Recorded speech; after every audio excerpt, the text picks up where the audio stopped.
Welcome to Woo English, where you learn English through stories using clear and simple sentences.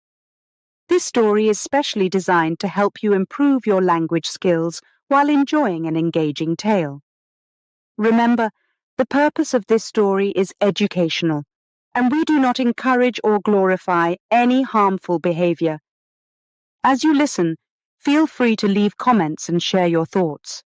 If you enjoy the story, please press the like button to reward us and motivate us to create more content for you. Your support helps us grow and continue to provide quality learning experiences. Now sit back, relax, and enjoy the story. Chapter 1. Arrival in Transylvania. My name is Jonathan Harker, and I am an English lawyer. My journey to Transylvania began in the spring of 1897. I was sent by my firm to meet a new client, Count Dracula. The journey was long and tiring, but I was excited to see a new country and meet this important client. I travelled by train through many beautiful places. The countryside was green, and the mountains were tall and covered in mist. The people I met were friendly, but they often looked worried when I mentioned Count Dracula's name. One evening, I arrived at a small village near Dracula's castle. The village was quiet, and the people seemed afraid. An old woman gave me a crucifix and said, "Take this for your mother's sake." She looked very serious and added, "Evil things happen at Dracula's castle." I thanked her, but I did not understand why she was so worried. I thought she was just a superstitious old woman. I continued my journey, and soon a carriage arrived to take me to the castle. The driver was a tall man with a cold smile. He said very little and drove quickly through the dark and winding roads. As we approached the castle, I felt a chill in the air. The castle was enormous and dark, with high towers that seemed to touch the sky. The entrance was large and made of heavy wood. The driver stopped and said, "We have arrived. Welcome to Count Dracula's castle." I stepped out of the carriage and looked around. The castle was silent, and the air was thick with an unexplainable fear. The driver left quickly, leaving me alone at the entrance. I knocked on the door, and it opened slowly. A tall man with sharp features stood in the doorway. "Welcome to my home," said Count Dracula. His voice was deep and calm. "Please come in." I followed him inside, feeling a chill run down my spine. The castle was dark and cold, with long hallways and high ceilings. The walls were lined with old paintings and strange objects. I felt as if the eyes in the paintings were watching me. Dracula led me to a large room with a fireplace. The fire gave the room a little warmth, but I still felt cold. "You must be tired from your journey," said Dracula. "Please, sit down and rest." I sat down in a large chair, and Dracula handed me a glass of wine. "To your health," he said, raising his glass. "To our new friendship," I replied, trying to be polite. I took a sip of the wine, but I did not enjoy it. There was something strange about the taste. Dracula sat across from me and began to ask me questions about England. He seemed very interested in my home country and the people there. His eyes were intense, and I felt as if he could see into my soul. After a while, Dracula stood up and said, "You must be very tired. Let me show you to your room." He led me up a long staircase to a small bedroom. The room was simple but clean. "I hope you will be comfortable here," said Dracula. "If you need anything, please let me know." "Thank you," I said. "I appreciate your hospitality." Dracula smiled and said, "Good night, Mr. Harker." He closed the door, and I was alone. I felt uneasy and could not sleep. I heard strange noises in the castle, like whispers and footsteps. I got up and walked to the window. The view was beautiful, but eerie. The moonlight shone on the mountains, and the mist moved like ghosts in the night. I decided to write in my journal to calm my nerves. I wrote about my journey and the strange events of the day. I hoped that writing would help me understand what was happening. As I wrote, I heard a soft knock on the door. I opened it, but no one was there. I looked down the hallway and saw nothing but shadows. I felt a cold breeze and quickly closed the door. I sat back down and tried to convince myself that it was just my imagination. But deep down, I knew that something was very wrong. I thought about the old woman's warning and the worried looks of the villagers. I began to wonder if I had made a terrible mistake by coming to this place. The next morning, I woke up early and decided to explore the castle. I hoped to find answers to my questions. As I walked through the hallways, I saw many strange and beautiful things. The castle was filled with old books, paintings, and artifacts from many different cultures. I found a large library and decided to spend some time there. The books were very old and written in many different languages. I was amazed by the collection, but I also felt a sense of dread. It was as if the books were hiding dark secrets. While I was reading, Dracula entered the room. "Good morning, Mr. Harker," he said. "I see you have found my library." "Yes," I replied. "You have a very impressive collection." "Thank you," said Dracula. "Knowledge is power, and I have spent many years collecting these books." Dracula sat down next to me and began to talk about his travels and his interest in history. He was very knowledgeable and spoke with passion. But as he talked, I noticed something strange about him. His eyes were too bright, and his skin was too pale. I felt as if I was talking to a ghost. I tried to focus on his words, but my mind kept wandering. I thought about the old woman's warning and the strange events of the night. I knew I had to find out the truth about Count Dracula and his castle. As the days passed, I became more and more uneasy. I felt like a prisoner in the castle. Dracula was always polite and kind, but there was something sinister about him.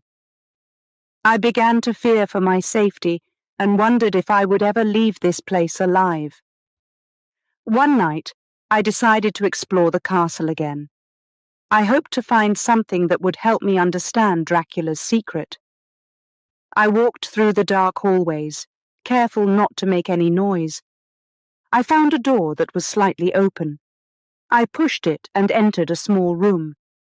The room was filled with strange objects and old books. I saw a large chest in the corner and decided to open it. Inside the chest, I found letters and documents written in different languages. I could not understand most of them, but I recognized some words that sent a chill down my spine. The letters spoke of dark rituals and supernatural powers. As I was reading, I heard footsteps behind me. I turned around and saw Dracula standing in the doorway. His eyes were cold, and his face was expressionless. "What are you doing here, Mr. Harker?" he asked in a calm but dangerous voice. I was just exploring," I stammered. Dracula walked towards me and said, "This room is private. You should not be here." "I am sorry," I said. "I did not mean to intrude." Dracula's expression softened, and he said, "It is late. You should go to your room and rest." I nodded and quickly left the room. As I walked back to my bedroom, I felt a sense of dread. I knew I had to find a way to escape from the castle. I could not stay here any longer. That night, I could not sleep. I lay in bed, thinking about what I had seen and heard. I knew that Count Dracula was not an ordinary man. He was hiding something dark and dangerous.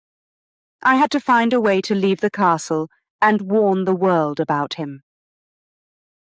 The next morning, I decided to confront Dracula. I needed to know the truth. I found him in the library, reading a book. "Count Dracula," I said, "I have some questions. I need to know the truth about you and this castle." Dracula looked at me with a calm expression and said, "Sit down, Mr. Harker. I will tell you what you want to know." I sat down and listened as Dracula began to speak. His words were calm and measured, but there was a coldness in his voice that sent a chill down my spine. Chapter 2. The Castle of Dracula. The morning after my unsettling conversation with Count Dracula, I woke up with a sense of dread. The castle seemed even more eerie in the daylight. Determined to uncover more about this mysterious place and its sinister master, I decided to explore further while Dracula slept. I began my search by walking through the long, dark hallways. The walls were lined with ancient paintings and tapestries that seemed to watch me as I moved. I entered a large dining room.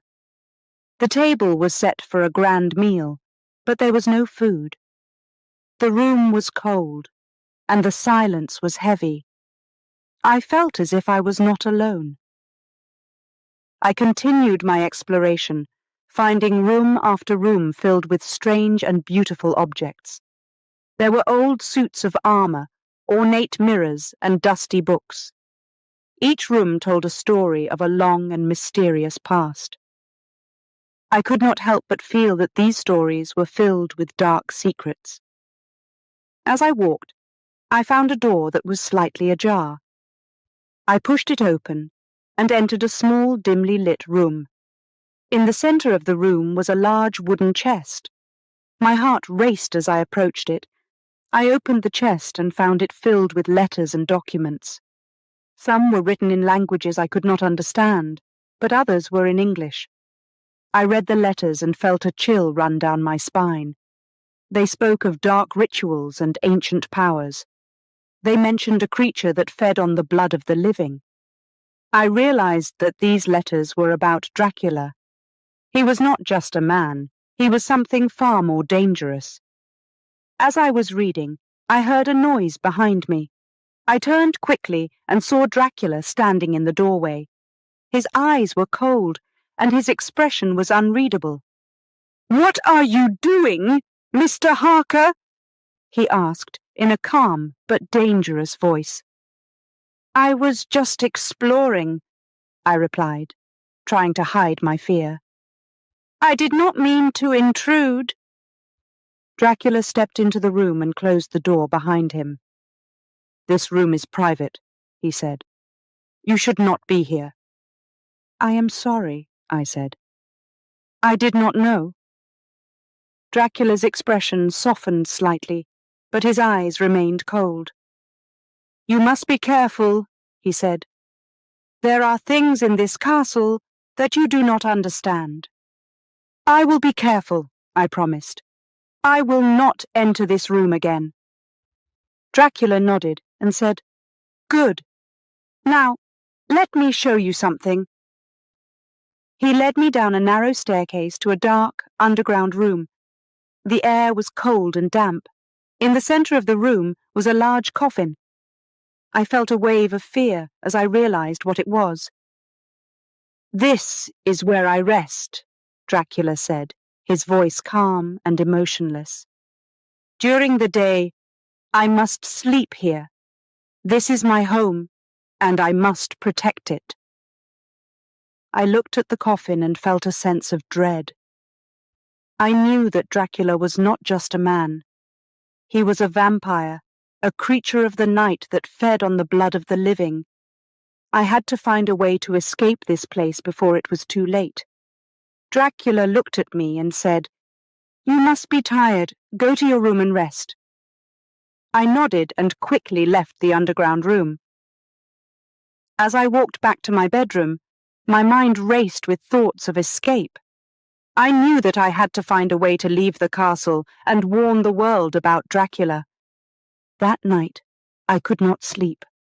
I lay in bed, thinking about what I had seen and heard. I knew that my life was in danger.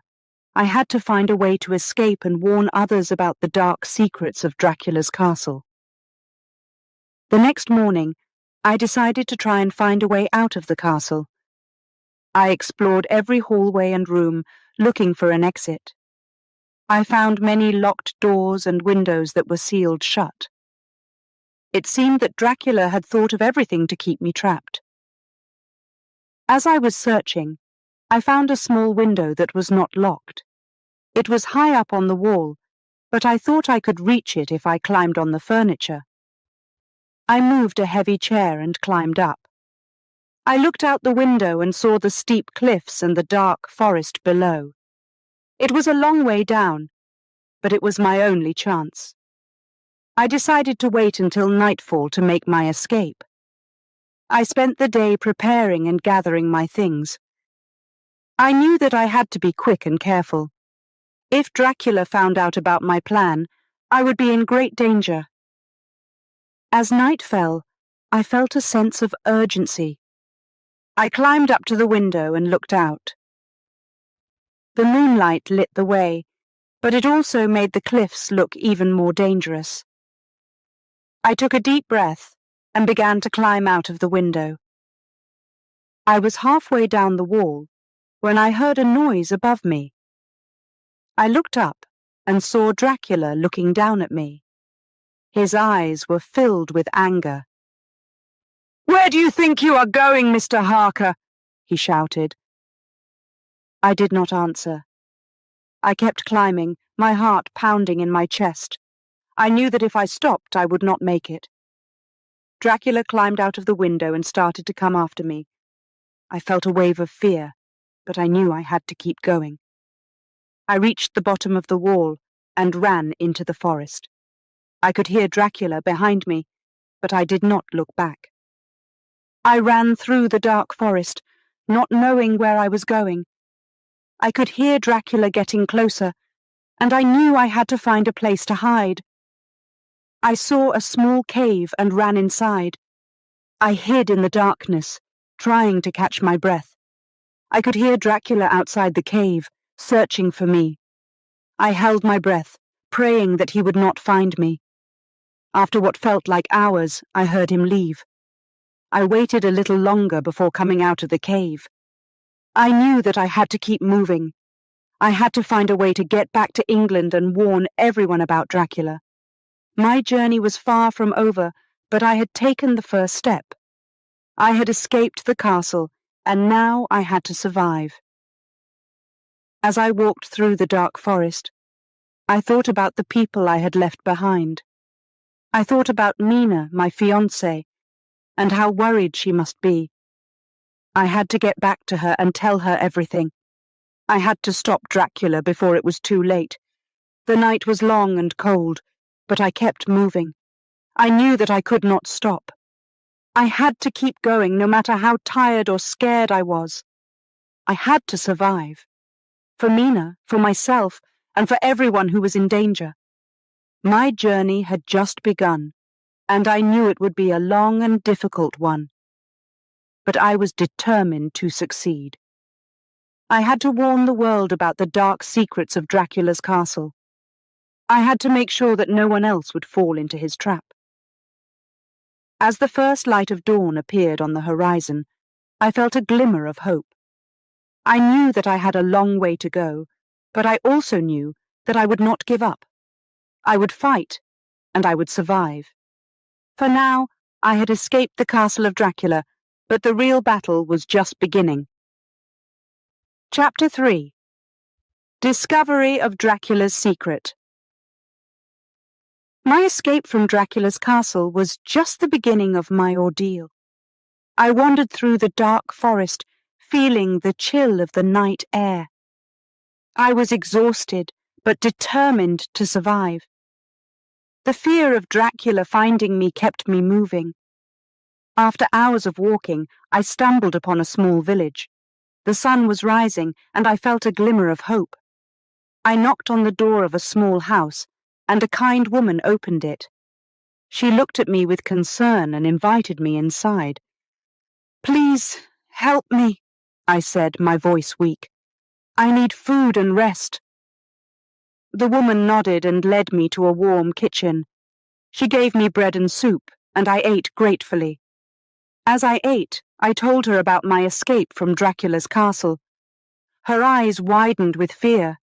You are lucky to be alive, she said. Many have entered that castle and never returned. I need to get back to England, I said. I must warn people about Dracula. The woman agreed to help me. She gave me fresh clothes and a place to rest. I slept for several hours, and when I woke up, I felt stronger. The woman's husband had arranged for a carriage to take me to the nearest town. As I travelled, I thought about everything I had learned. Dracula was not just a man, he was a vampire. I needed to gather more evidence to convince people of the danger he posed. When I reached the town, I sent a telegram to my fiancée, Mina, telling her I was safe and would be coming home soon. I found an inn and rented a room. I decided to stay for a few days to recover and gather information. The innkeeper was a friendly man who knew a lot about the local legends. I asked him about Dracula, and he told me many stories. Count Dracula is a powerful and dangerous man, the innkeeper said. People say he is not human, that he has lived for centuries and feeds on the blood of the living. I listened carefully, realizing that these stories matched what I had experienced. I knew that I needed more than just stories to convince people back in England. I needed proof. One evening, as I was walking through the town, I met an old scholar named Professor Van Helsing.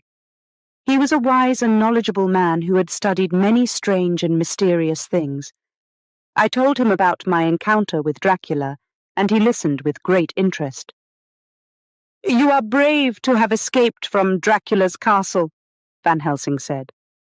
I have heard of him and his dark powers. We must find a way to stop him. Van Helsing agreed to help me gather evidence. Together, we researched the history of Dracula and his castle. We found old documents and books that spoke of Dracula's evil deeds and his supernatural abilities. The more we learned, the more we realized the danger he posed. We discovered that Dracula planned to move to England and spread his evil there. He had already prepared for his journey, sending boxes of his native soil to his new home. We knew we had to act quickly. Van Helsing and I travelled to England together. On the way, we discussed our plan. We needed to find Dracula's new hiding place and destroy him before he could harm anyone else. When we arrived in England, I was reunited with Mina. She was overjoyed to see me, but I could see the worry in her eyes. I told her everything that had happened, and she agreed to help us. We started our search for Dracula's hiding place. It was not easy, but we were determined. We followed the clues and tracked down the boxes of soil he had sent. We knew that he needed to sleep in his native soil to regain his strength. One night, we found one of the boxes in an old abandoned house. Van Helsing and I carefully opened it and saw Dracula lying inside. His eyes were closed, and he looked peaceful, but we knew the danger he posed. This is our chance, Van Helsing whispered. We must destroy him while he sleeps. We had brought with us tools to fight a vampire: wooden stakes, garlic, and holy water. We knew that these were the things that could stop him. Van Helsing handed me a wooden stake and a hammer. Be brave, Jonathan, he said. This is the only way to end his evil. With a deep breath, I raised the stake and brought it down with all my strength. The stake pierced Dracula's heart, and his eyes flew open. He let out a terrible scream, and his body began to writhe and shake. Van Helsing quickly threw holy water on Dracula, and the vampire's body started to dissolve. The air was filled with a foul smell, and I felt a sense of relief as I watched him disappear. We have done it, Van Helsing said. his voice filled with triumph. "Dracula is no more!" I felt a wave of emotions, relief, joy, and exhaustion.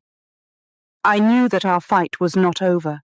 We had to find and destroy the remaining boxes of soil to make sure that Dracula could never return. Over the next few days, we searched and destroyed the remaining boxes. It was hard work, but we were determined. We could not let Dracula's evil spread any further. As we finished our task, I felt a sense of peace. I knew that we had done the right thing. We had protected our loved ones and prevented a great evil from spreading. Mina and I returned to our home, grateful to be safe and together. The experience had changed us, but it had also made us stronger. We knew that we had faced great danger and had come out victorious. Van Helsing continued his work, always searching for other dark forces to fight. He had become a dear friend and a trusted ally. Together, we had faced a great evil and had prevailed. As I sit here now, writing this story, I feel a sense of pride. I know that we have done something important. We have protected the world from a great evil and have ensured that Dracula's dark legacy would not continue. Our journey was filled with danger and fear, but it was also filled with courage and determination. We had discovered Dracula's secret and had put an end to his reign of terror. For that, I am forever grateful. Chapter 4. Escape from the Castle. The night I discovered Dracula's secret, my world turned upside down. I realized the true nature of the evil that lurked in the castle, and I knew I had to escape. I could not stay in a place filled with such darkness. The next morning, I woke up with a plan. I had to be careful and move quickly. Dracula slept during the day, giving me a small window of opportunity. I gathered my things quietly, trying not to make any noise. I decided to explore the castle one last time. I hoped to find a way out that Dracula might not have thought to secure. As I walked through the dark hallways, I felt a mixture of fear and determination. I knew that my life depended on finding an escape route. I reached a part of the castle I had not seen before. The walls were lined with old tapestries, and the air was musty. I saw a small door at the end of the hallway. My heart raced as I approached it. I turned the handle, and to my relief, it was unlocked. The door led to a narrow staircase that spiraled down into the darkness. I hesitated for a moment, then took a deep breath and started to descend. The stairs were steep and uneven, and I had to be careful not to slip. The air grew colder as I went down, and I felt a chill that went beyond the physical. At the bottom of the stairs, I found another door. I pushed it open and stepped into a large underground chamber. The room was filled with crates and barrels, and I realized that this must be where Dracula stored his supplies. I looked around for an exit, but saw none. I heard a noise behind me and turned quickly. A small figure emerged from the shadows. It was an old servant of Dracula's, a woman with kind eyes and a worried expression. "You should not be here," she whispered. "It is dangerous."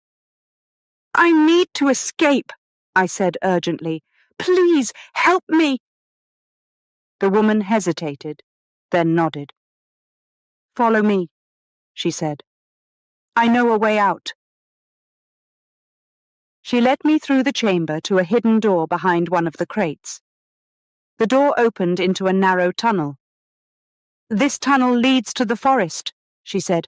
"Go quickly and be careful." "Thank you," I said, feeling a surge of hope. I entered the tunnel and started to run. The tunnel was dark and damp, and I had to feel my way along the walls. I could hear the faint sounds of the castle above me, and I knew I had to move fast. As I ran, I thought about Mina. I needed to get back to her and warn her about Dracula. The thought of her gave me strength, and I pushed myself to move faster. The tunnel seemed to go on forever, but I finally saw a faint light ahead. I reached the end of the tunnel and emerged into the forest. The fresh air was a welcome relief. I looked around and saw the tall trees and the moonlit sky. I was free, but I knew I was not safe yet. I had to keep moving. I ran through the forest, trying to put as much distance between myself and the castle as possible. After hours of running, I found a small clearing and collapsed to the ground, exhausted. I knew I had to rest, but I also knew that Dracula would be searching for me. I decided to stay hidden and move only when necessary. As I lay there, I thought about everything that had happened, the fear, the discoveries, and the escape. It all seemed like a nightmare, but I knew it was real. I had seen Dracula's true nature, and I had to make sure the world knew about him. The next day, I continued my journey through the forest. I was tired and hungry, but I kept moving. I knew that I had to reach a village or town where I could find help. I followed a small stream, hoping it would lead me to civilization. As night fell, I saw the lights of a village in the distance. I felt a wave of relief and quickened my pace.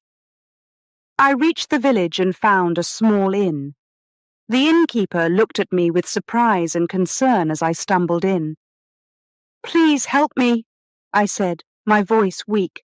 "I need food and rest." The innkeeper nodded and led me to a room. He brought me food and water, and I ate gratefully. As I ate, I told him about my escape from Dracula's castle. His eyes widened with fear and curiosity. "You are lucky to be alive," he said. "Many have tried to escape from that place and failed." "I need to get back to England," I said. "I must warn people about Dracula." The innkeeper agreed to help me. He arranged for a carriage to take me to the nearest town where I could catch a train. I spent the night at the inn, feeling a mixture of relief and anxiety. I knew I was closer to safety, but I also knew that Dracula would not give up easily. The next morning, I set off in the carriage. The journey was long and difficult, but I felt a sense of hope. I was getting closer to home and further from Dracula. As the carriage travelled through the countryside, I thought about Mina and how worried she must be. I reached the town and boarded a train to England. The train ride was a blur of exhaustion and fear. I kept looking over my shoulder, expecting Dracula to appear at any moment. But as the train moved further from Transylvania, I began to feel safer. When I arrived in England, I sent a telegram to Mina telling her I was safe and would be home soon. I took a cab to our house, my heart pounding with anticipation. When I saw Mina's face, I felt a wave of relief and joy. I hugged her tightly, grateful to be home. I told Mina everything that had happened. She listened with wide eyes, her face pale with fear. But she was also strong and determined. She agreed that we had to warn people about Dracula. With Van Helsing's help, we began to gather evidence and tell our story. We knew it would be difficult to convince people, but we were determined. We could not let Dracula's evil spread any further. Our journey had been long and terrifying, but we had survived. We had escaped Dracula's castle and lived to tell the tale. And now we were ready to fight and protect the world from the darkness we had discovered. Chapter 5. The Arrival of Dracula in England. After my escape from Dracula's castle, I thought the worst was behind me. But soon I realized that the real battle was just beginning. I was back in England, but Dracula was not far behind. Mina and I tried to return to our normal lives, but the fear never left me. I knew that Dracula would come to England, and I felt a constant sense of dread. One evening, as Mina and I were sitting by the fire, we heard a knock at the door. It was Van Helsing, looking grave and concerned. "Jonathan, Mina," he said, "I have bad news. Dracula has arrived in England." My heart sank. I had hoped we had more time. "What do we do?" I asked. "We must find him and stop him before he can cause any harm," Van Helsing said. "We need to gather our friends and prepare for a difficult fight." We contacted Dr. Seward, a close friend who had experience with strange cases, and Lord Arthur Holmwood, who had helped us before. They agreed to meet us and plan our next steps. We knew we had to act quickly. Dracula was powerful and cunning, and he would not wait long to begin his dark work. As we gathered at Dr. Seward's house, the tension was palpable. We discussed what we knew about Dracula and how to find him. Van Helsing had brought maps and documents, and we studied them carefully. "We must start by locating the boxes of soil he brought with him," Van Helsing explained. "He needs them to rest and regain his strength. Without them, he will be vulnerable." We split into teams and began searching for the boxes. It was a difficult and dangerous task. Dracula had hidden them well, and we had to be careful. Every moment felt like a race against time. One night, Mina and I were searching an old, abandoned house near the river. The place was dark and eerie, and I could feel Dracula's presence. As we moved through the rooms, we heard a noise. It was a low, menacing growl. "Mina, stay behind me," I whispered, holding up my lantern. We entered a large, empty room and saw a figure standing in the shadows. It was Dracula. His eyes glowed red, and his fangs were bared. "You are brave to come here, Jonathan," he said, his voice cold and mocking. "But you cannot stop me." "We will stop you," I replied, trying to keep my voice steady. "We will not let you harm anyone." Dracula laughed, a sound that sent chills down my spine. "You are too late," he said. "I am already here, and my power is growing." Suddenly, he lunged at us. I pushed Mina behind me and swung my lantern at Dracula. He moved with supernatural speed, avoiding my attack easily. Just as he was about to strike, Van Helsing and the others burst into the room. "Back, creature of the night!" Van Helsing shouted, holding up a crucifix. Dracula hissed and recoiled, his face twisted with rage. "This is not over!" he snarled. "I will have my revenge!" He turned into a mist and disappeared through a crack in the wall. We were left standing in the dark room, shaken but determined. "We must keep searching," Van Helsing said, his voice firm. "We are getting closer."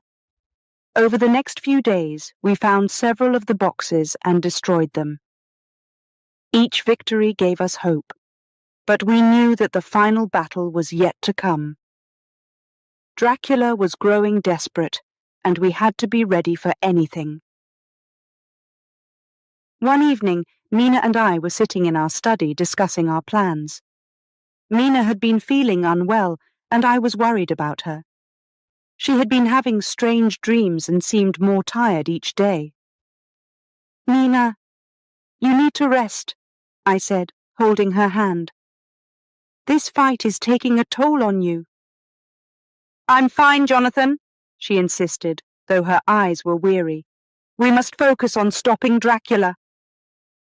That night, Mina had another terrible dream. She woke up screaming, her face pale and covered in sweat. "Jonathan, I saw him," she cried. "I saw Dracula." I held her close, trying to calm her. "It's just a dream," I said softly. But deep down, I knew it was more than that. Dracula had a connection to Mina, and it was growing stronger. The next morning, Van Helsing examined Mina. He looked grave and serious as he checked her pulse and asked her questions. "Mina is in danger," he said finally. "Dracula is trying to control her. We must protect her at all costs." We decided to keep Mina under close watch and to double our efforts to find and destroy Dracula. Time was running out, and we knew that the final confrontation was near. One night, we received a message from one of our informants. They had seen Dracula entering a large, abandoned mansion on the outskirts of the city. We gathered our weapons and set out immediately, determined to end this once and for all. The mansion was dark and silent when we arrived. We moved carefully through the rooms, searching for any sign of Dracula. As we entered the main hall, we saw him standing at the far end, waiting for us. "This is your end, Dracula," Van Helsing declared, holding up a crucifix. Dracula laughed, a sound that echoed through the empty hall. "You cannot defeat me," he said. "I am eternal." With a sudden, swift movement, he attacked. The room erupted into chaos as we fought to hold him back. Dracula's strength was immense, and he moved with the speed of a predator, but we fought with all our might, determined to end his reign of terror. Van Helsing managed to corner Dracula, holding the crucifix close. "Now, Jonathan!" he shouted. I stepped forward with a wooden stake and hammer, my hands shaking. Dracula's eyes locked onto mine, filled with fury and fear. With a surge of determination, I drove the stake into his heart. Dracula let out a terrible scream, his body convulsing. The room filled with a blinding light, and for a moment everything was still. Then Dracula's body crumbled into dust, and the light faded. We stood in the silent hall, our hearts pounding. It was over. Dracula was gone. We returned to our homes, exhausted but victorious. Mina's health began to improve, and we felt a sense of peace. We had faced the darkness and emerged victorious. As I sit here now, writing this chapter of our story, I feel a sense of relief and pride. We had faced a great evil and won. Dracula's arrival in England had brought fear and danger, but we had stood together and fought back. Our lives were forever changed, but we knew that we had done the right thing. We had protected our loved ones and our world from a great darkness, and for that, we were grateful. Chapter 6. Lucy's Illness. Just as we thought we had vanquished the threat of Dracula, another dark cloud loomed over us. My dear friend Lucy had fallen ill. It began with small signs, but soon her condition worsened. Lucy and Mina were close friends, like sisters. They shared everything from their dreams to their fears. When Mina and I visited Lucy, we found her pale and weak. Her eyes, once bright, were now dull, and dark circles marked her face. "Lucy, what's happened?" Mina asked, her voice full of concern. "I don't know," Lucy whispered. "I feel so tired.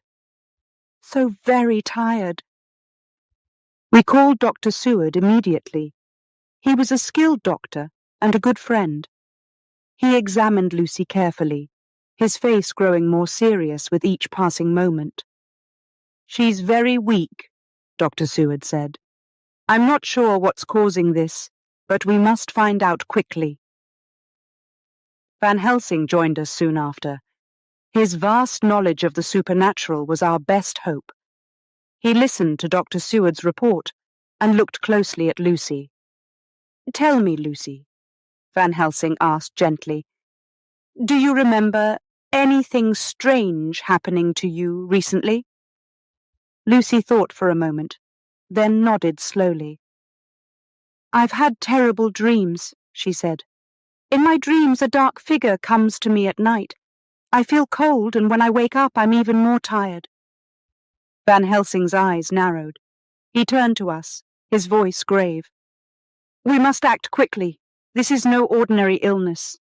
Lucy is under attack by a vampire." Mina gasped, and I felt a chill run down my spine. We thought we had destroyed Dracula, but his evil influence still lingered. "We must protect Lucy," Van Helsing continued. "She is in great danger." That night we took turns watching over Lucy. We placed garlic around her room and kept a crucifix near her bed. Van Helsing instructed us to stay vigilant and not let our guard down. As the night wore on, Lucy seemed to improve slightly, but her recovery was slow, and we knew we had to do more. Van Helsing decided to give her a blood transfusion to strengthen her. "We need a donor," Van Helsing said. "Someone who is strong and healthy." "I'll do it," I volunteered immediately. "I want to help Lucy."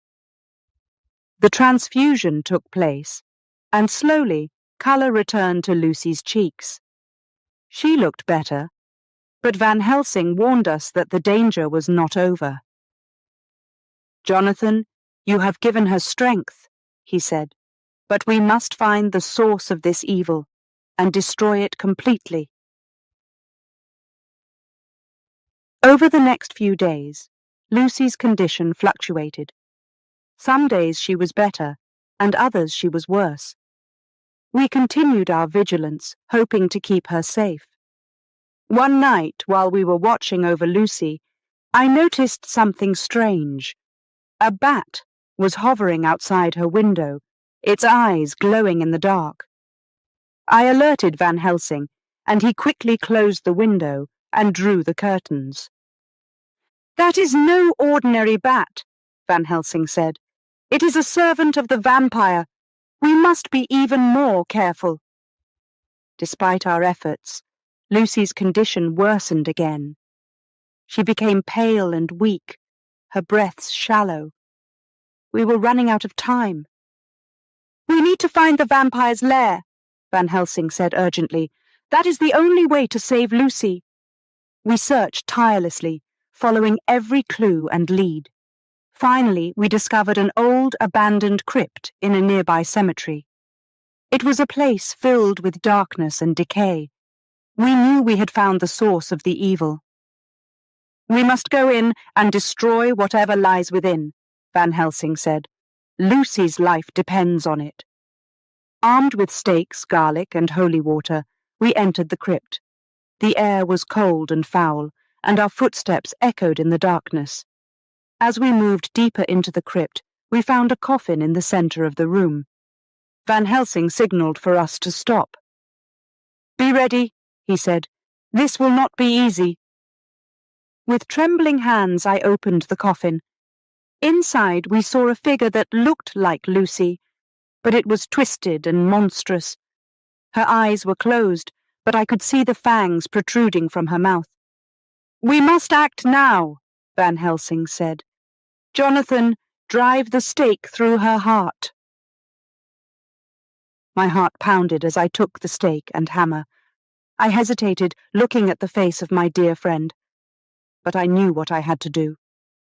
With a deep breath, I drove the stake into her heart. The creature let out a terrible scream, and its body convulsed.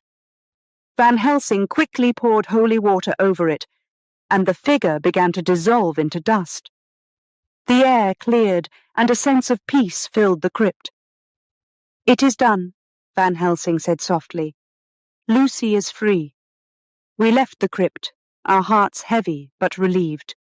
We had lost Lucy, but we had saved her from a fate worse than death. We returned to Dr. Seward's house, where Mina was waiting anxiously. "Lucy is at peace," I told her, holding her close. "She is free from the vampire's curse." Mina wept, and I felt tears in my own eyes. We had faced a great evil and emerged victorious, but the cost had been high. We knew that our battle was not over. Dracula's influence still lingered, and we had to remain vigilant. In the days that followed, We worked to strengthen our defenses and protect those we loved. We knew that Dracula was still out there, waiting for his chance to strike again. But we were ready. We had faced darkness and had come through stronger. Together, we would continue the fight, determined to protect our world from the evil that lurked in the shadows. Chapter 7. The Hunt Begins. With Lucy at peace, we turned our attention to the pressing matter of finding and destroying Dracula. We knew he was still out there, and we couldn't rest until he was stopped. Van Helsing gathered us together in Dr. Seward's study to plan our next steps. "We have weakened Dracula by destroying some of his resting places," Van Helsing said, "but he is still dangerous. We must find his remaining lairs and destroy them." We agreed to split up and search different areas of the city. Mina, though worried about my safety, understood the importance of our mission. She insisted on helping, and we all knew that her strength and intelligence were invaluable. Our first stop was Carfax Abbey, an old, abandoned estate that Dracula had recently purchased. The place was dark and eerie, surrounded by overgrown trees and tall grass. As we approached the abbey, a sense of foreboding washed over us. "Stay close," Van Helsing whispered, holding up his crucifix. "We don't know what we'll find inside." We entered the abbey, our footsteps echoing in the vast empty space. The air was cold, and the smell of decay filled our nostrils. We moved cautiously, searching for any signs of Dracula's presence. Suddenly, Dr. Seward called out, pointing to a large wooden crate in the corner. "This must be one of his boxes of soil," Dr. Seward said. "We need to destroy it." Van Helsing nodded and handed me a hammer and stake. "Jonathan, you know what to do." I took the hammer and stake, feeling a mixture of fear and determination. With a deep breath, I drove the stake into the crate, breaking it apart. Inside, we found the dark soil that Dracula needed to rest. We poured holy water over it, and the soil sizzled and smoked. "That's one more down," Van Helsing said. "But we have more to find." We continued our search, moving from one location to another. Each time we found one of Dracula's boxes, we destroyed it. The work was hard and dangerous, but we were driven by our mission. We knew that each box we destroyed weakened Dracula further. One night, while searching a deserted warehouse, we encountered a group of Dracula's minions. They were pale and gaunt, their eyes filled with a sinister hunger. They attacked us, but we were prepared. Van Helsing and Dr. Seward fought them off with crucifixes and garlic, while I used my hammer and stake. The fight was intense, but we managed to defeat them. As we stood over the bodies of the fallen minions, I realized just how far Dracula's influence had spread.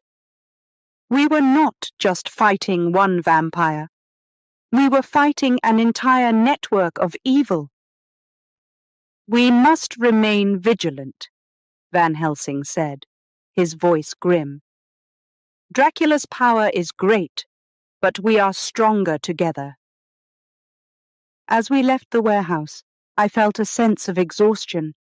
The constant danger and fear were taking their toll, but I knew we couldn't stop. Dracula was still out there, and we had to find him before he could strike again. One evening, while we were resting at Dr. Seward's house, Mina approached us with a new piece of information. She had been studying old maps and documents, and she believed she had found a clue to Dracula's final hiding place. "There is an old chapel on the outskirts of the city," Mina said. "It matches the description of one of the locations mentioned in the documents." Van Helsing examined the map and nodded. "This could be it. We must go there immediately." We gathered our weapons and set out for the chapel. The night was dark and cold, and a sense of urgency filled the air. As we approached the chapel, we saw that it was in ruins, its walls crumbling and overgrown with ivy. "We must be careful," Van Helsing warned. "This could be a trap." We entered the chapel, moving silently through the shadows. The inside was dark and damp, and the smell of decay was overwhelming. We searched every corner, looking for any signs of Dracula. Suddenly, we heard a noise from behind the altar. We approached cautiously and found a hidden door. Van Helsing opened it, revealing a narrow staircase leading down into the darkness. "This must be it," he said. "Prepare yourselves." We descended the staircase, our hearts pounding. At the bottom, we found a large underground chamber. In the center of the room was a coffin, and we knew immediately that we had found Dracula's final resting place. "This is it," Van Helsing said. "Jonathan, you must do it. You must end this once and for all." I approached the coffin, my hands shaking. I knew this was the moment we had been fighting for. With a deep breath, I lifted the lid of the coffin and saw Dracula lying inside, his eyes closed. Summoning all my courage, I raised the stake and brought it down with all my strength. The stake pierced Dracula's heart, and his eyes flew open. He let out a terrible scream, and his body began to convulse. Van Helsing quickly poured holy water over Dracula, and his body started to dissolve into dust. The chamber filled with a blinding light, and then all was silent. "It is done," Van Helsing said softly. "Dracula is no more." We stood in the chamber, our hearts filled with relief and triumph. We had finally defeated the great evil that had haunted us for so long. We had faced darkness and emerged victorious. As we left the chapel, I felt a sense of peace. The hunt was over, and we could finally return to our lives. Mina and I embraced, grateful to be safe and together. We had faced incredible danger, but our love and determination had seen us through. In the days that followed, we worked to rebuild our lives. We knew that the memory of Dracula would stay with us forever, but we were stronger for having faced him. We had fought bravely, and we had won. Chapter 8. Mina in Danger. Our victory over Dracula brought a brief sense of peace, but it was soon shattered. Mina began to show signs of distress, and it became clear that she was in grave danger. We had destroyed Dracula, but his dark influence lingered. One night, Mina woke up screaming, her eyes wide with fear. "Jonathan, help me!" she cried, clutching at her throat. I held her close, trying to calm her. "It's all right, Mina," I whispered. "I'm here." Van Helsing examined her the next morning. He looked very serious, his face lined with worry. "Mina is under Dracula's influence," he said. "Even in death, his power reaches out to her." I felt a cold fear grip my heart. "What can we do?" I asked desperately. "How can we save her?" "We must act quickly," Van Helsing said. "We must break Dracula's hold on her before it's too late." Van Helsing decided to use hypnosis to reach Mina's mind and find out more about Dracula's influence. We gathered in Dr. Seward's study, and Van Helsing began his work. He spoke softly to Mina, guiding her into a deep, trance-like state. "Mina, can you hear me?" Van Helsing asked gently. "Yes," Mina replied, her voice distant and soft. "Tell me what you see," Van Helsing said. "I see darkness," Mina said. "I see him, Dracula. He is calling to me. He wants me to come to him." Van Helsing's eyes narrowed. "We will not let that happen, Mina. We will protect you." He brought her out of the trance and looked at us. We must find a way to sever this connection, he said. We must make sure Dracula can never reach her again. We decided to use every protection we knew. We placed garlic around Mina's room and kept a crucifix near her at all times. Van Helsing also prepared a mixture of holy water and herbs for Mina to drink. This will help to cleanse her, he said, but we must remain vigilant. Despite our efforts, Mina's condition worsened. She became pale and weak, her energy draining away. I stayed by her side, my heart breaking as I watched her suffer. One evening, as I sat by Mina's bed, I heard a noise outside the window. I looked out and saw a shadowy figure standing in the garden. It was Dracula. Even in death, his presence was strong. "Stay away!" I shouted. But the figure did not move. Van Helsing rushed into the room, his face grim. "He is trying to reach her," he said. "We must stop him." We decided to confront Dracula's spirit directly. We gathered our courage and went into the garden, armed with crucifixes and holy water. The air was cold and filled with a sense of foreboding. "Show yourself!" Van Helsing commanded, holding up his crucifix. The shadowy figure appeared, more solid now. It was Dracula, his eyes burning with hatred. "You cannot stop me," he hissed. "Mina belongs to me.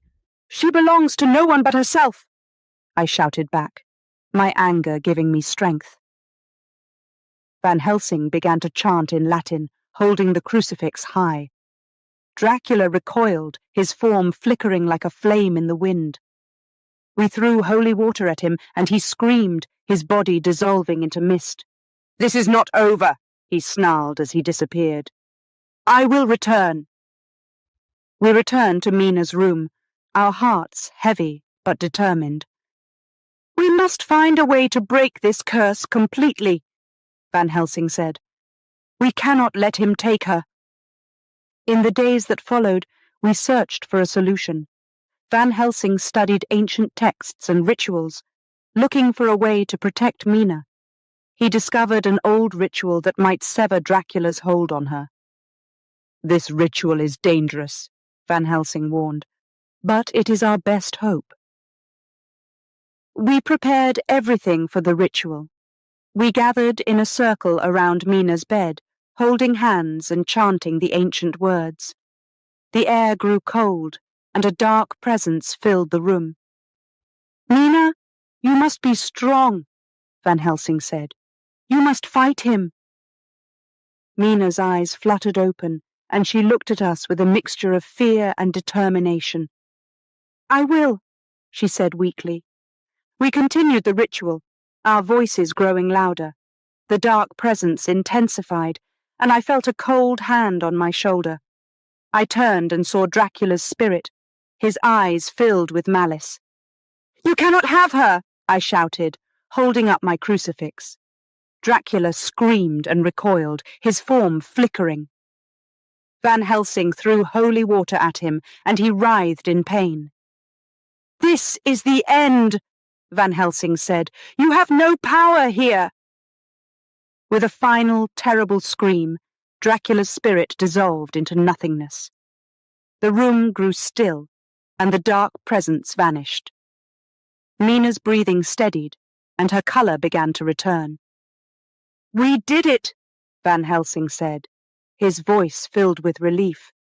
"The curse is broken." I hugged Mina, tears of joy streaming down my face. "You're safe now," I whispered. "We've saved you." In the days that followed, Mina's strength returned. She became her old self again, full of life and energy. We knew that the battle was finally over. Dracula's influence was gone, and we were free. We continued our lives, grateful for each day. The memory of Dracula's terror stayed with us, but it no longer held power over us. We had faced the darkness and emerged victorious. Our love and determination had seen us through, and we knew that nothing could ever break us. Chapter 9. Gathering Evidence. After breaking Dracula's curse on Mina, our lives slowly returned to normal. However, we knew that our work was not done. We needed to gather evidence to prove Dracula's existence and the threat he posed. This was crucial to prevent anyone else from falling victim to his dark influence. Van Helsing, Mina, Dr. Seward and I met regularly to discuss our progress. We decided to document everything we had experienced and discovered. This would be our most important weapon in convincing others of the reality of Dracula and his evil. We started by organizing our notes, letters, and diaries. Each piece of evidence was vital. We created a timeline of events, from my first journey to Transylvania to our final battle in the chapel. Van Helsing guided us, his vast knowledge and experience invaluable in this task. "Every detail is important," Van Helsing said. "We must be thorough and precise." Mina, who had recovered her strength, took on the task of transcribing our notes into a cohesive narrative. Her skills as a writer were exceptional, and she worked tirelessly to ensure our story was clear and compelling. As Mina wrote, Van Helsing and I continued to search for additional evidence. We revisited the places where we had encountered Dracula, looking for anything we might have missed. We spoke to people who had been affected by his presence, gathering their testimonies. One evening, we visited the local library to research historical records. We hoped to find information about Dracula's origins and his previous activities. The librarian, a kind elderly woman, helped us search through old books and documents.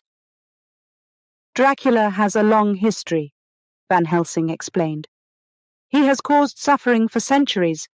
We must uncover his past to understand his power." We found references to a nobleman named Vlad Tepes, also known as Vlad the Impaler. The stories of his cruelty and thirst for blood were shocking.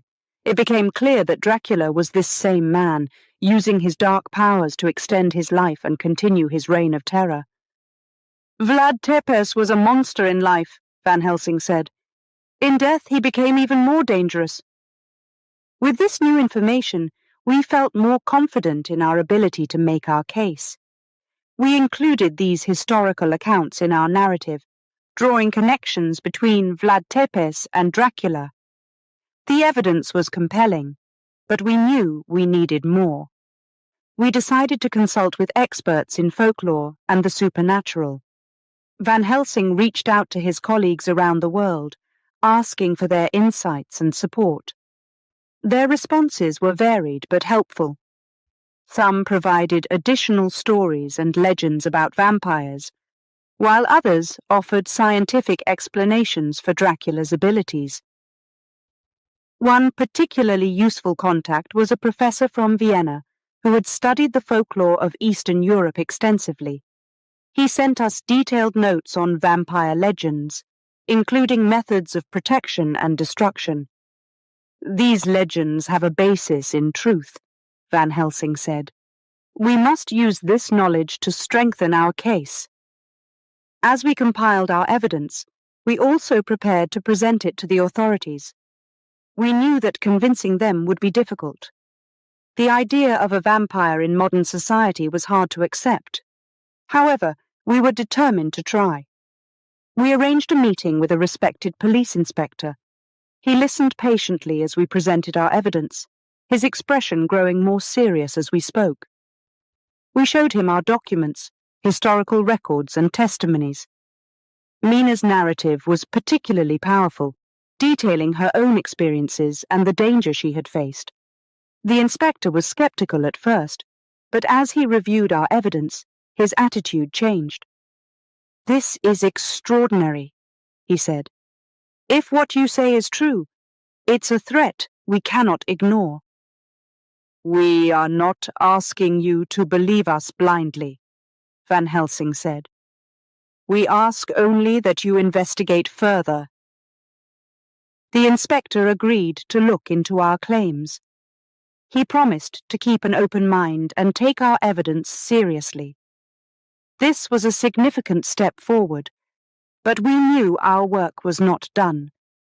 We continued to gather and organize our evidence, preparing to present it to other authorities and scholars. We wanted to ensure that Dracula's threat was recognized and addressed. Our goal was to create a comprehensive and convincing case that would leave no doubt about the reality of our experiences. As we worked, we also remained vigilant. We knew that other threats could still exist. The battle with Dracula had shown us that the world was full of dangers we had never imagined. We needed to be prepared for whatever might come next. One day, while organizing our notes, Mina found a letter from a woman in a nearby village.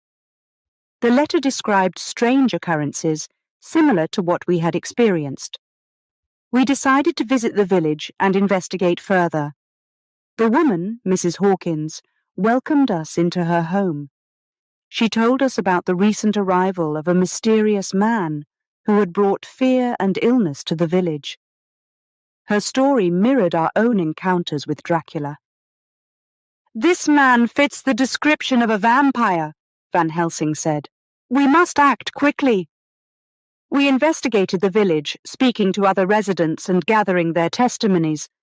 We found more evidence of the vampire's presence, including reports of strange bites and unexplained illnesses.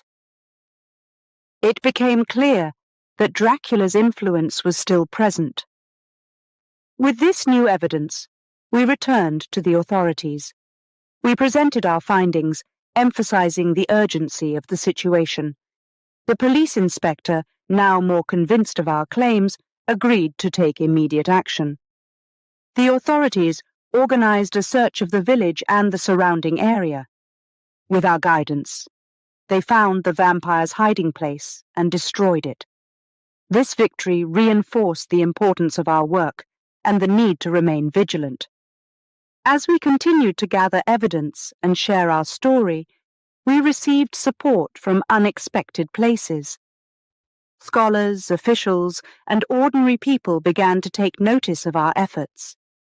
Our message spread, raising awareness about the dangers of the supernatural and the importance of vigilance. We knew that our journey was far from over. The battle against darkness would continue, but we were ready. We had faced incredible challenges and emerged stronger. Our determination and unity had seen us through, and we would continue to fight for a safer world. As I write this, I feel a deep sense of purpose. Our work is making a difference, and we are not alone. Together, we will continue to protect our world from the shadows.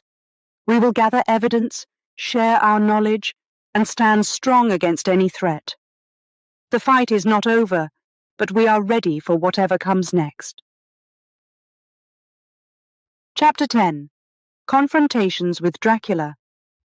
We had gathered significant evidence about Dracula, but our mission was far from over. Despite our victories, the presence of darkness still loomed. We knew that Dracula, or perhaps another vampire like him, could still threaten our world. Our resolve hardened. We had to confront this evil head-on. One evening, Van Helsing called a meeting at Dr. Seward's house. His face was grave, and I could sense the urgency in his voice. "My friends," he began, "we have discovered that Dracula is not completely destroyed. His spirit lingers, and we must confront him once more to end this nightmare." Mina looked at me with fear in her eyes. "Jonathan, are we strong enough to face him again?" I took her hand and squeezed it gently. "We have to be, Mina. We cannot allow this darkness to continue." Van Helsing laid out our plan. "We must find Dracula's final hiding place.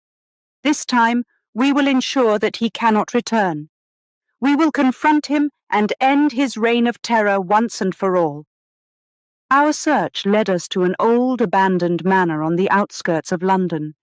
It was a cold, foggy night when we arrived. The manor was shrouded in mist, its tall windows dark and menacing. The air was heavy with the scent of decay. "We must be careful," Van Helsing warned. "Dracula is at his most dangerous when he's cornered." We entered the manor, our footsteps echoing in the vast, empty hallways. The walls were lined with faded portraits and cobweb-covered furniture. Every creak and groan of the old house made our hearts race. As we searched the rooms, we found more evidence of Dracula's presence. Strange symbols were etched into the walls, and the air grew colder the deeper we went. Finally, we came upon a large, locked door at the end of a long corridor. "This must be it," Van Helsing said. He took a deep breath and forced the door open. Inside, we found a large, dimly lit chamber. In the center of the room was a coffin, its lid slightly ajar. Dracula lay inside, his eyes closed, his skin pale as death. "This is our chance," Van Helsing whispered. "We must act quickly." Dr. Seward and I moved forward with stakes and hammers. Just as we were about to strike, Dracula's eyes snapped open. He leapt from the coffin with incredible speed, his face twisted with fury. "You dare to confront me again!" he hissed, his voice echoing through the chamber. "We will not allow you to harm anyone else," Van Helsing replied, holding up a crucifix. Dracula recoiled from the crucifix, his eyes burning with hatred. "You think you can stop me? I am eternal." A fierce battle ensued. Dracula moved with supernatural speed, dodging our attacks and striking back with terrifying strength. We fought with all our might, determined to end his reign of terror. Van Helsing thrust his crucifix forward, forcing Dracula into a corner. "Now, Jonathan!" he shouted. I stepped forward, raising my stake and hammer. My hands trembled, but I knew I had to do this. With a surge of strength, I drove the stake into Dracula's heart. He let out a terrible scream, his body convulsing. Dr. Seward quickly poured holy water over Dracula, and his body began to dissolve into dust. The air filled with a foul smell, and the chamber grew still. "It is done," Van Helsing said, his voice filled with relief. "Dracula is finally destroyed." We stood in the chamber, our hearts pounding. We had faced the darkness and emerged victorious. The weight of our victory was immense, and we felt a deep sense of relief and triumph. As we left the manor, the first light of dawn began to break through the fog. The air was fresh and clean, and we felt a sense of peace we had not known in a long time. Back at Dr. Seward's house, we gathered in the study to reflect on our journey. Mina looked at me with tears in her eyes. "Jonathan, it's over. We're safe now." I held her close, feeling the warmth of her embrace. "Yes, Mina, we've done it. We've protected our world from this great evil." Van Helsing stood by the window, looking out at the rising sun. "We have faced incredible challenges and fought bravely. Our victory is a testament to our strength and unity. We knew that our battle had been hard fought, but it had brought us closer together. We had faced our fears and conquered them. Our love and determination had seen us through. In the days that followed, we continued to share our story and our evidence. The authorities took our findings seriously, and measures were put in place to ensure that no other threats like Dracula could arise. Our work had made a difference, and we were proud of what we had accomplished. As I write this, I feel a deep sense of gratitude and fulfillment. We have faced the darkness and emerged stronger. Our lives have been forever changed, but we are ready to face whatever comes next. We will continue to protect our world from the shadows and we will never forget the strength and courage that brought us through.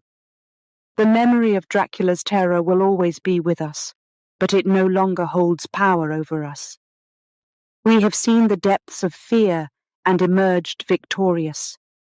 Our journey has been long and difficult, but it has made us who we are. Chapter 11. Journey back to Transylvania. Our victory over Dracula in London brought us peace, but we knew our mission was not yet complete. Van Helsing believed that to ensure Dracula's destruction, we needed to return to where it all began, Transylvania. There, we would make certain that every trace of his power was eradicated. It was a difficult decision, but we understood its necessity. We prepared for the journey with a mixture of determination and apprehension. Mina, Van Helsing, Dr. Seward and I gathered our belongings and made plans for our travel. Mina, though still recovering from her ordeal, insisted on coming with us. Her strength and courage were inspiring. Our journey began with a long train ride across Europe. As we travelled, we revisited the events that had led us to this point. The train moved steadily through the countryside, the rhythmic sound of the wheels, a constant companion to our thoughts. Mina and I sat together, holding hands, drawing comfort from each other's presence. "Jonathan, do you think we will finally be free of Dracula's shadow?" Mina asked, her voice soft but steady. "I believe we will, Mina," I replied. "We have come this far, and we will see it through to the end." Van Helsing joined us, his face serious but calm. "We must remain vigilant," he said. "Dracula's power is great, but we have proven our strength. Together, we will succeed." We reached the border of Transylvania as the sun was setting. The landscape was rugged and wild, the mountains rising majestically against the darkening sky. The sight of these familiar peaks filled me with a mix of dread and resolve. This was Dracula's territory, but it would soon be the place of his final defeat. Our journey continued by carriage, travelling through dense forests and narrow mountain passes. The air grew colder, and a sense of foreboding settled over us. We stopped at a small village to gather supplies and rest. The villagers, though wary, were kind and helped us prepare for the final leg of our journey. As we approached Dracula's castle, the memories of my first visit came flooding back. The towering structure loomed ahead, dark and foreboding. It looked exactly as I remembered, cold, unwelcoming, a fortress of evil. We set up camp a short distance from the castle. Van Helsing laid out our plan with meticulous detail. "We will enter the castle at dawn," he said. "Dracula's power is weakest during the daylight hours. We must find and destroy any remaining traces of his influence." The night was long and restless. We took turns keeping watch, each of us lost in our thoughts and fears. Mina sat beside me, her hand in mine, her presence a source of strength and comfort. "Jonathan, whatever happens, I am glad we are together," she said softly. "Me too, Mina," I replied. "We will face this together and emerge stronger." At first light we approached the castle. The heavy wooden doors creaked open, and we stepped inside. The air was cold and still, and the shadows seemed to move around us. We moved cautiously through the hallways, searching for any sign of Dracula's presence. In the great hall, we found a series of doors leading to underground chambers. Van Helsing led the way, his lantern casting a faint glow in the darkness. We descended a narrow staircase, the air growing colder with each step. At the bottom, we entered a large crypt. The walls were lined with coffins, each one marked with strange symbols. Van Helsing examined them closely. his expression grim. "These coffins are the source of Dracula's power," he said. "We must destroy them all." We worked quickly, using stakes and holy water to cleanse the crypt. The coffins burst into flames and disintegrated into dust. The air grew lighter, and a sense of relief washed over us. "We are not done yet," Van Helsing warned. "We must find Dracula's final resting place." We continued our search, moving deeper into the castle's labyrinthine passages. Finally, we came upon a hidden chamber. Inside, we found a large, ornate coffin, its lid engraved with ancient symbols. This was Dracula's true resting place. "This is it," Van Helsing said. "We must end this now." With a sense of finality, we approached the coffin. I felt a mixture of fear and determination as I lifted the lid. Inside, Dracula lay motionless, his eyes closed, his body pale and lifeless. "Jonathan, you must do it," Van Helsing said. "Drive the stake through his heart." I took a deep breath and raised the stake. With all my strength, I drove it into Dracula's heart. His eyes snapped open, and he let out a terrible scream. His body convulsed, and a dark mist filled the chamber. Van Helsing quickly poured holy water over Dracula, and the mist dissipated. Dracula's body began to dissolve into dust, and the air grew clear. "It is over," Van Helsing said, his voice filled with relief. "Dracula is finally destroyed." We stood in the chamber, our hearts pounding. We had faced the ultimate evil and emerged victorious. The weight of our victory was immense, and we felt a deep sense of relief and triumph. We left the castle, the first light of dawn breaking over the mountains. The air was fresh and clean, and we felt a sense of peace we had not known in a long time. As we descended the mountain, we knew that Dracula's reign of terror was over. Back in the village, we received a warm welcome. The villagers, once fearful and suspicious, now looked at us with gratitude and respect. We shared our story with them, and they listened with awe and relief. Our journey back to England was filled with a sense of accomplishment. We had faced incredible challenges and fought bravely. Our victory was a testament to our strength and unity. As I write this, I feel a deep sense of gratitude and fulfillment. We have faced the darkness and emerged stronger.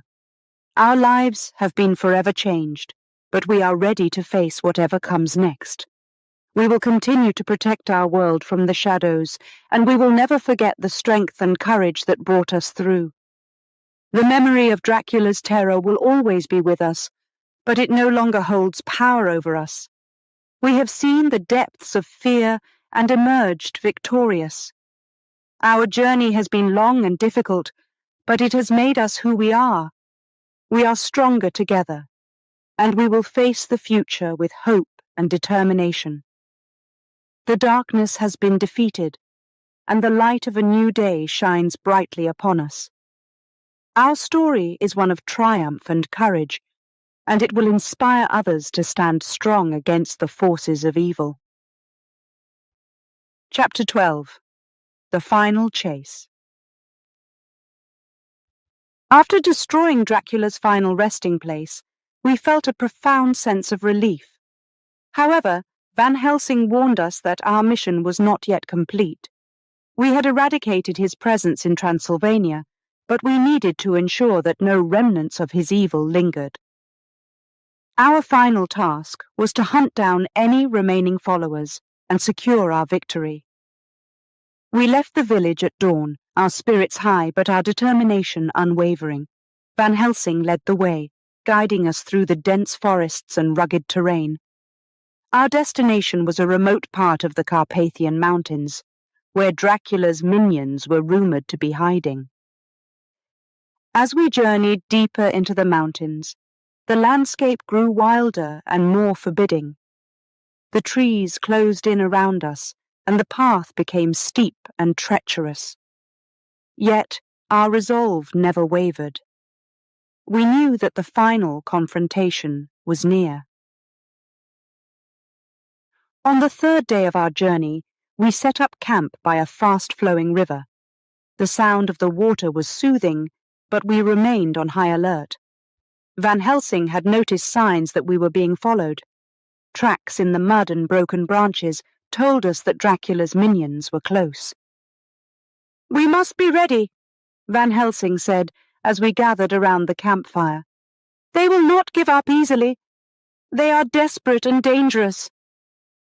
That night, we took turns keeping watch. The air was cold, and the darkness seemed to press in on us. I sat by the fire, my senses heightened, listening for any sound that might indicate an attack.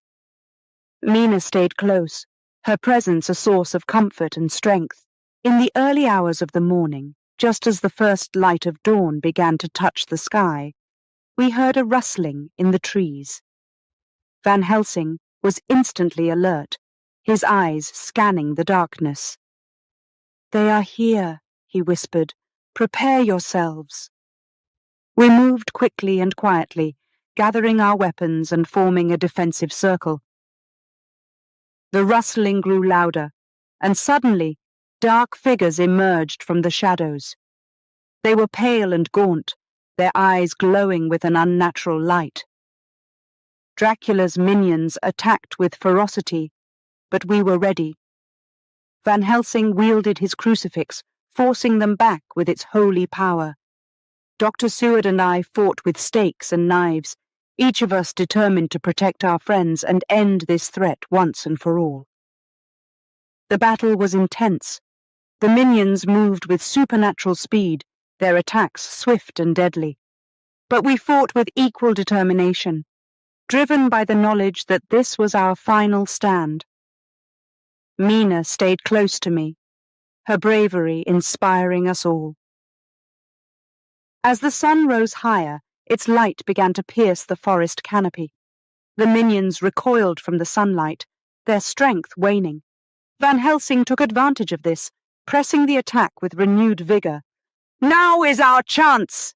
he shouted. "We must finish this!" With a final surge of strength, we drove the minions back. One by one they fell, their bodies dissolving into ash as the sunlight touched them. The air was filled with the smell of decay and the sounds of their dying screams. When the last of the minions was defeated, we stood in the clearing, exhausted but victorious. The morning sun bathed the forest in a golden light, and we felt a sense of peace settle over us. "It is done," Van Helsing said, his voice filled with relief. "Dracula's followers are no more." We returned to our camp, our hearts lightened by our victory. We had faced incredible danger and emerged stronger. Our journey had been long and difficult, but we had triumphed over the darkness. As we made our way back to the village, we were greeted with cheers and gratitude. The villagers, who had lived in fear for so long, now looked at us with hope and admiration. We had not only defeated Dracula, but also freed them from his shadow. In the days that followed, we helped the villagers rebuild their lives. We shared our story, hoping to educate and protect them from any future threats. Van Helsing continued to study the ancient texts, ensuring that no other evils could rise in Dracula's place. Mina and I spent our days in quiet reflection, grateful for our safety and the love that had sustained us. Our bond had been tested and strengthened by our journey, and we looked forward to a future filled with light and hope. One evening, as the sun set over the mountains, Mina and I stood together, watching the sky turn shades of pink and gold. The beauty of the moment filled us with a sense of peace and fulfillment. "Jonathan, we have faced so much," Mina said softly, "but we have come through it together." I nodded, holding her close. "Yes, Mina, and we will face whatever comes next with the same strength and courage.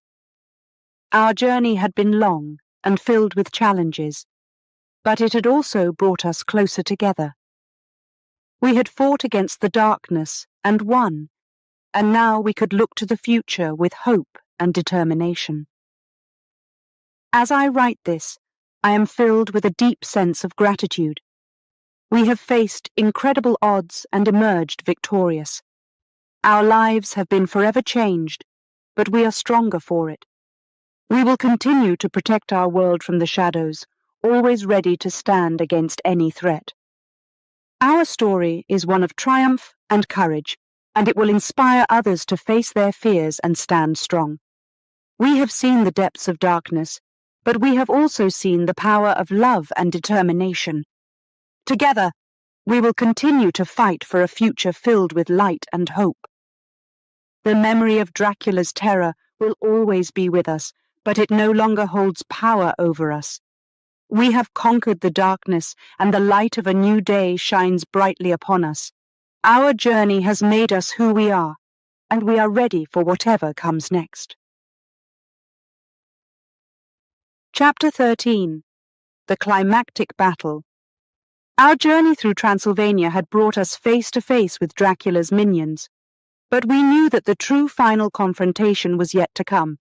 Despite our victories, we felt the shadow of Dracula lingering. Van Helsing believed that our work would only be complete once we faced Dracula in his full power. It was time for the climactic battle. We prepared for this final fight with a mix of determination and trepidation. Van Helsing, ever the leader, organized our efforts. He studied ancient texts and devised strategies to ensure our victory. Mina, Dr. Seward, and I supported him, gathering supplies and fortifying our resolve. The night before our planned attack, we gathered around the campfire, reflecting on our journey and the battles we had fought. Mina's eyes were bright with determination, her courage a beacon for us all. "We have come so far," she said. "We cannot fail now." "We won't," Van Helsing replied. "We have faced great evil and emerged stronger. Tomorrow, we end this once and for all." As dawn broke, we set out for our final destination, a remote and desolate valley where Dracula had retreated to regain his strength. The valley was shrouded in mist, the air thick with an eerie silence. Our hearts pounded with a mixture of fear and anticipation. We moved cautiously, our senses heightened. The valley was filled with shadows, and the path was treacherous. We knew that Dracula would be ready for us, and we needed to be prepared for anything. At the heart of the valley, we found a hidden cave. This was Dracula's lair, the place where he had retreated to regain his power. Van Helsing signaled for us to stop, his face grave. "This is it," he said. "We must be ready for the fight of our lives." We entered the cave, our torches casting flickering shadows on the walls. The air was cold and damp, and the silence was oppressive. As we moved deeper into the cave, we saw Dracula standing in the center of a large chamber, his eyes glowing with an unnatural light. "You dare to challenge me again?" Dracula hissed, his voice echoing through the chamber. "You are fools to think you can defeat me." "We will not let you continue your reign of terror," Van Helsing replied, holding up his crucifix. "This ends now." Dracula's eyes blazed with fury.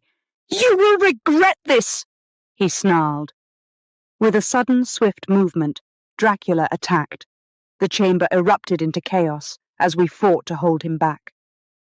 Dracula's power was immense, and he moved with supernatural speed and strength. But we were prepared. Van Helsing thrust his crucifix forward, forcing Dracula to retreat. Dr. Seward and I moved in with stakes and holy water, determined to weaken him. Mina, armed with her own crucifix, stood strong, her presence a source of inspiration. The battle was fierce and relentless. Dracula's attacks were swift and deadly, but we fought with equal determination. The cave echoed with the sounds of our struggle, the clash of wills, and the desperation of our fight. At one point, Dracula knocked me to the ground, his eyes burning with hatred. "You are weak, Jonathan," he sneered. "You cannot defeat me." But I refused to give up. Summoning all my strength, I lunged at Dracula with my stake, driving it into his side. He screamed in pain, his body convulsing. Van Helsing took advantage of Dracula's moment of weakness, pressing the attack. "Now, Jonathan," he shouted, "finish this!" With renewed determination, I rose to my feet and approached Dracula. His eyes were filled with fury and desperation, but I knew this was our chance. With a final surge of strength, I drove the stake into Dracula's heart. Dracula let out a terrible scream, his body writhing in agony. Van Helsing quickly poured holy water over him, and Dracula's body began to dissolve into ash. The air filled with a foul smell, and the chamber grew still. "It is done," Van Helsing said, his voice filled with relief. "Dracula is finally destroyed." We stood in the chamber, our hearts pounding. We had faced the ultimate evil and emerged victorious. The weight of our victory was immense, and we felt a deep sense of relief and triumph. As we left the cave, the first light of dawn began to break through the mist. The air was fresh and clean, and we felt a sense of peace we had not known in a long time. We had faced darkness and won, and now we could look to the future with hope. Back in the village, we received a hero's welcome. The villagers, who had lived in fear for so long, now looked at us with gratitude and admiration. We had not only defeated Dracula, but also freed them from his shadow. In the days that followed, we helped the villagers rebuild their lives. We shared our story with them, hoping to educate and protect them from any future threats. Van Helsing continued to study the ancient texts, ensuring that no other evils could rise in Dracula's place. Mina and I spent our days in quiet reflection, grateful for our safety and the love that had sustained us. Our bond had been tested and strengthened by our journey, and we looked forward to a future filled with light and hope. One evening, as the sun set over the mountains, Mina and I stood together, watching the sky turn shades of pink and gold. The beauty of the moment filled us with a sense of peace and fulfillment. "Jonathan, we have faced so much," Mina said softly, "but we have come through it together." I nodded, holding her close. "Yes, Mina, and we will face whatever comes next with the same strength and courage." Our journey had been long and filled with challenges, but it had also brought us closer together. We had fought against the darkness and won, and now we could look to the future with hope and determination. As I write this, I am filled with a deep sense of gratitude. We have faced incredible odds and emerged victorious. Our lives have been forever changed, but we are stronger for it. We will continue to protect our world from the shadows, always ready to stand against any threat. Our story is one of triumph and courage, and it will inspire others to face their fears and stand strong. We have seen the depths of darkness, but we have also seen the power of love and determination.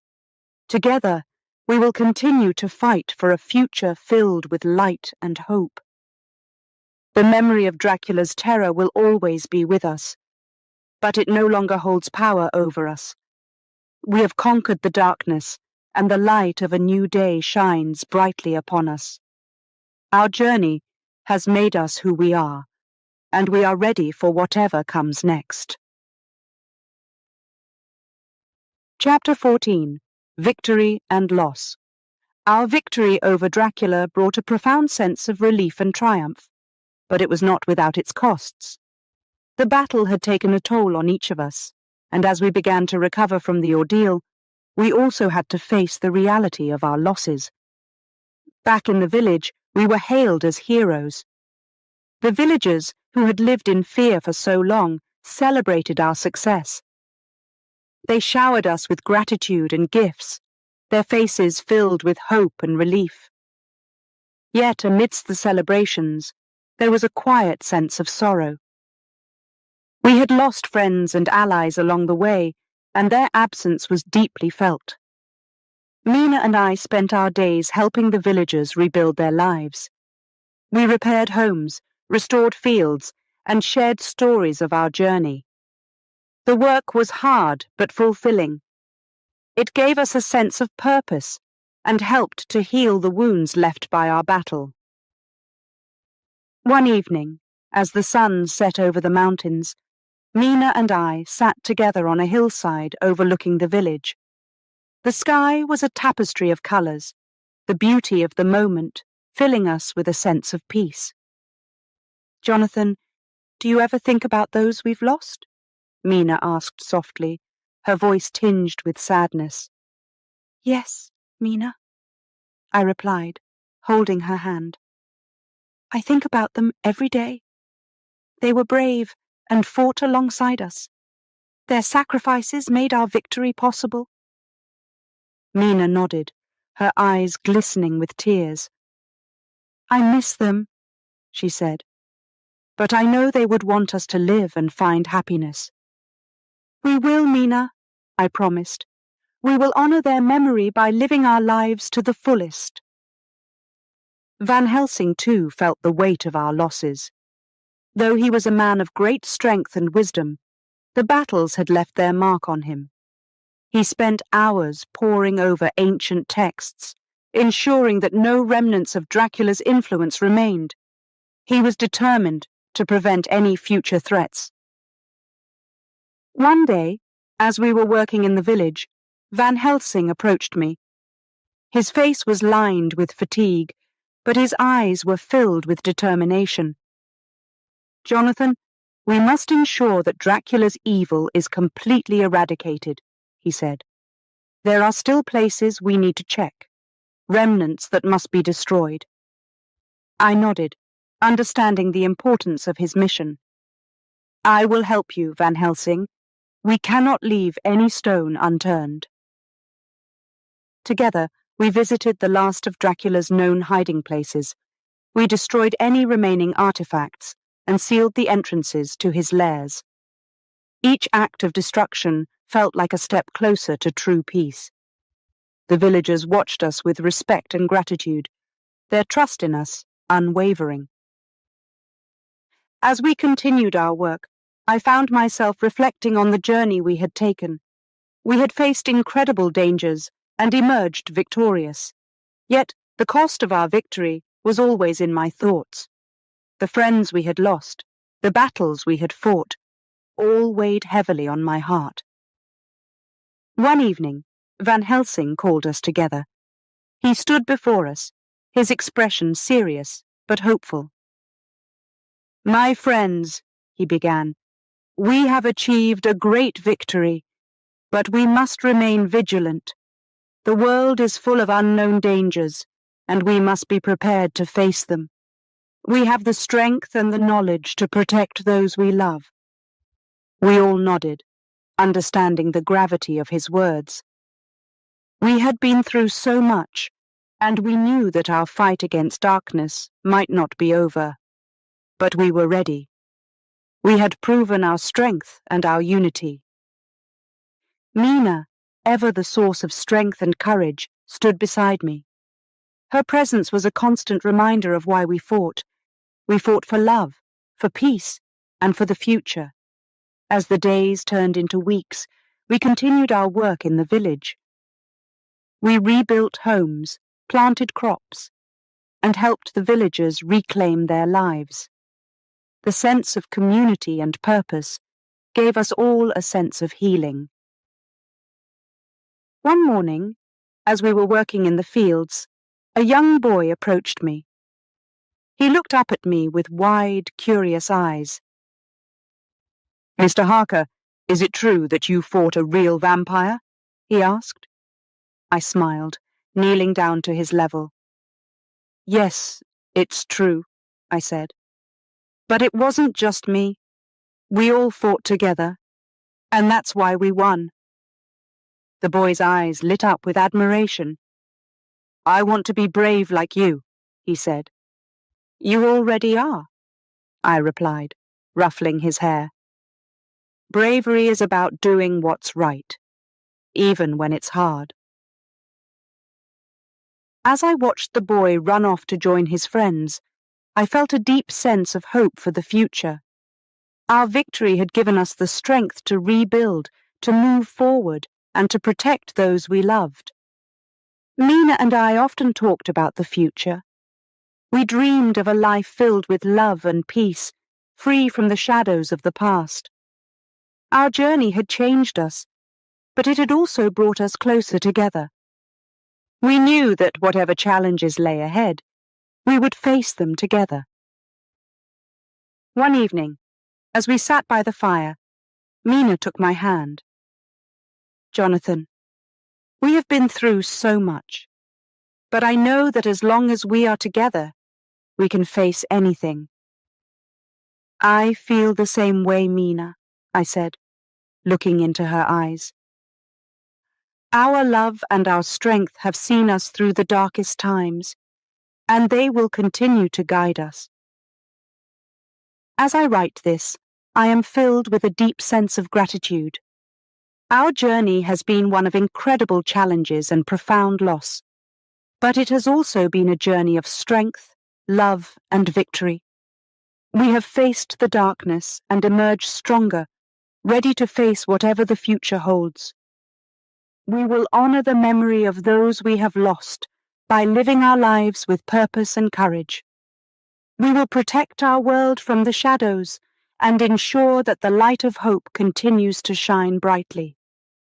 Our story is one of triumph and resilience, a testament to the power of love and determination. We have seen the depths of darkness, but we have also seen the strength of the human spirit. Together, we will continue to fight for a future filled with light and hope. As we move forward, we will carry the lessons we have learned and the strength we have gained. We will protect our loved ones and our world from any threat that may arise. Together, we will continue to fight for a future filled with light and hope. Chapter 15. Return to Normalcy. After the climactic battle and our victory over Dracula, our lives slowly began to return to normal. The journey had been long and arduous, filled with danger and loss, but it had also brought us closer together and made us stronger.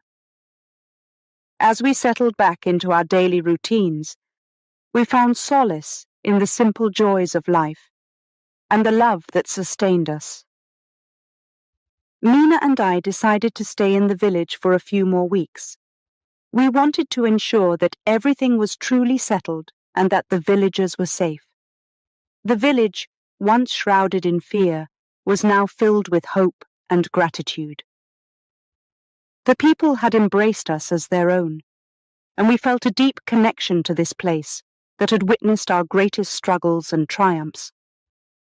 Each day, we worked side by side with the villagers, rebuilding homes and planting crops. The fields that had once been barren and neglected now flourished with new life. The children, who had lived in fear, now played freely in the sunshine. Their laughter was a testament to the peace we had fought so hard to achieve. One morning, as we were working in the garden, Mina turned to me with a smile. "Jonathan, look at how far we've come," she said. "This village is alive again, and so are we." I nodded, feeling a deep sense of contentment. "Yes, Mina, we have faced great darkness, but we have also found light and hope. Our journey has made us stronger, and now we can truly begin to live." Van Helsing, ever the scholar and protector, continued his work in the village. He taught the people how to protect themselves from any future threats and shared his vast knowledge of folklore and history. His presence was a source of comfort and wisdom for us all.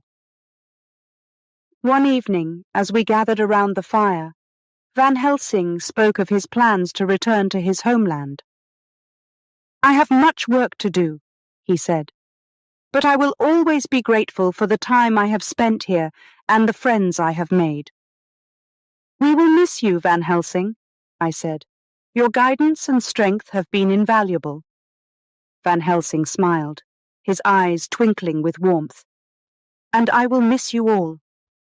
But I know that you will continue to protect each other and this village. Our bond will remain, no matter the distance." Dr. Seward, too, decided to return to his work in England. He had been a steadfast ally and friend, and his dedication to our cause had been unwavering. "It is time for me to go back," he said, "but I will carry the memories of our journey with me always." As our friends prepared to leave, Mina and I made our own plans to return to England. We had found peace and healing in the village, but we were ready to continue our lives and build a future together. The journey back to England was a time of reflection and quiet joy. We travelled through the countryside, marvelling at the beauty of the landscape and the simplicity of everyday life. Each moment was a reminder of the preciousness of peace and the strength of our love. When we arrived home, we were greeted with warmth and celebration. Our friends and family had been worried about us, but they were overjoyed to see us safe and well. We shared our story, ensuring that the memory of our journey and the lessons we had learned would not be forgotten. Mina and I settled into our new life with a sense of purpose and gratitude. We took joy in the simple things, sharing meals, walking in the garden, and spending time with loved ones. Each day was a gift, and we cherished every moment. One afternoon, as we sat together on a bench in our garden, Mina took my hand. "Jonathan, our journey was filled with danger and loss, but it was also filled with love and triumph. We have been through so much, but we have come out stronger." I looked into her eyes, feeling a deep sense of love and admiration. "Yes, Mina, we have faced the darkest of times, but we have also found the light. Our love has seen us through, and it will continue to guide us." As we moved forward, we carried the memories of our journey with us. We honored the friends we had lost and celebrated the victories we had achieved. Our experiences had shaped us, but they had also given us a deeper appreciation for the beauty of life and the power of love. Van Helsing and Dr. Seward remained in touch, their letters filled with news and updates. They, too, had found new purpose and continued to protect and educate others. Our bond, forged in the fires of battle, remained strong and unbroken. As I write this, I am filled with a profound sense of peace and fulfillment. Our journey has been one of incredible challenges and triumphs, and it has made us who we are. We have faced the darkness and emerged stronger, ready to embrace the future with hope and determination. Our story is one of love, courage, and resilience. We have seen the depths of fear and the heights of victory. We have fought for a future filled with light and hope, and we have found it. Together, we will continue to protect our loved ones and our world from any threat that may arise. We will face each day with gratitude and strength, knowing that we have the power to overcome any obstacle. The memory of Dracula's terror will always be with us, but it no longer holds power over us. We have conquered the darkness, and the light of a new day shines brightly upon us. Our journey has made us who we are, and we are ready for whatever comes next. As we move forward, we will carry the lessons we have learned and the strength we have gained. We will honor the memory of those we have lost and celebrate the victories we have achieved. Together, We will continue to fight for a future filled with light and hope.